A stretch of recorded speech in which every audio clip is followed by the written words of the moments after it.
of all time right there. Terrell Owens turning out 122 yards against the Patriots just 7 weeks after he broke his leg. What do you remember most from that day?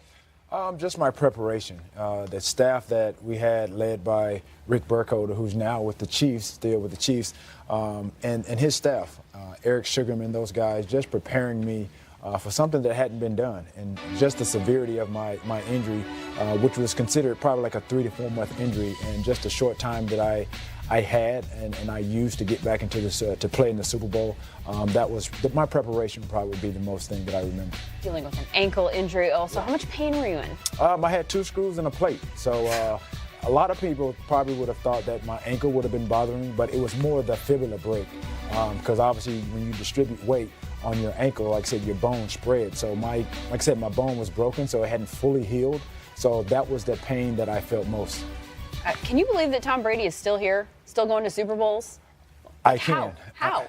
Just because of just how cerebral he is. You think about what makes him the greatest. There's a number of guys that line up behind that center at quarterback, and they wonder, okay, there's the debate that's been going on. What makes him so great? I think it's the decision-making in crucial times of ball games. When you talk about leaving time on the clock for him, it's basically, like I said, he's maintained his level of play just by with the guys that protect him up front, but just his decisiveness and his uncanny ability to make those plays, and the guys that are around him who are unsung heroes. And you talk about the Chris Hogans, you talk about the Julian Edelmans.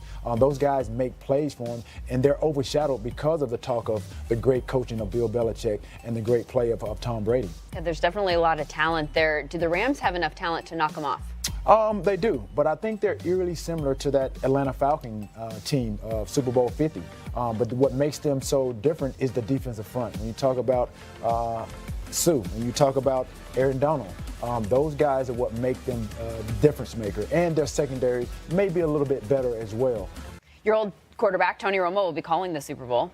A lot of fans out there of him as a color commentator. Did you know that he would be like this as a broadcaster when you found out that this is what he was going to do? Did you see him predicting the plays? Is that what he was like as a quarterback? Well, again, you have a guy that's very cerebral, again, at the quarterback position. Again, I think when you talk about guys like that go into the booth, nobody would know that how successful he would be, but obviously he's doing a great job at it. And I think it's one thing to call the game in the booth and actually be in action and recognize those coverages, assess what's going on, but I think in the end, you have to deliver the ball accurately and decisively. And I think that what makes him great in the booth opposed to what he did on the football field. What do you mean as opposed to what he did on the football field? Because you did tweet recently, right. It's a world of difference in that booth and in the action. You would think that he would have been the ultimate quarterback. Right, because, when you start comparing guys that have played that position, like what makes them great?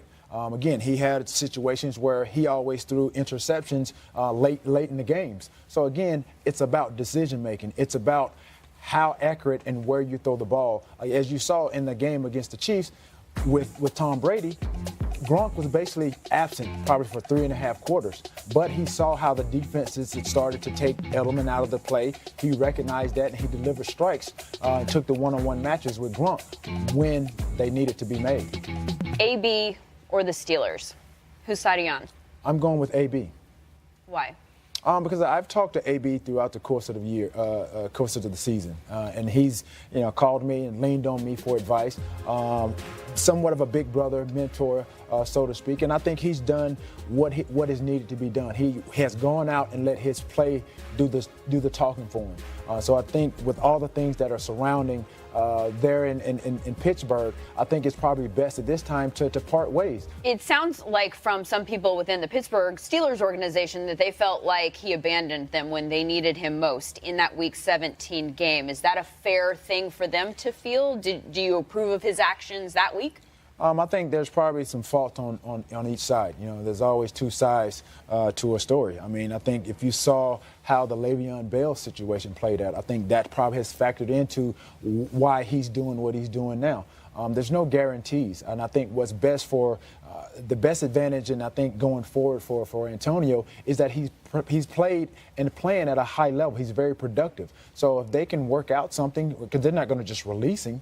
Again, if they can work out something to make it happen, for him to go elsewhere, I think that bodes well for both sides. It's not looking like that's where it's headed as of right now anyway. Where would you like to see him go if they do end up trading him?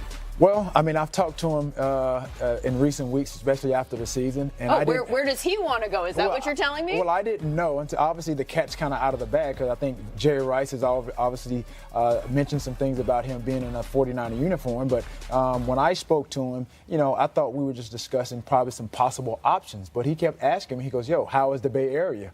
And then I'm like, okay. I'm like, it was nice when I was there. I played. I'm like, they have Jimmy there. I'm like, you have a great quarterback to complement, what you do on the football field. But he kept asking me, he goes, "Well, what's the Bay Area like?" Well, it's sunny, it's shining. They have a great quarterback. Management is starting to turn around. They have a new stadium there. And he's a guy that's very, very smart and savvy. He'll be in Silicon Valley. And with AB, business will be booming. Business is booming for him.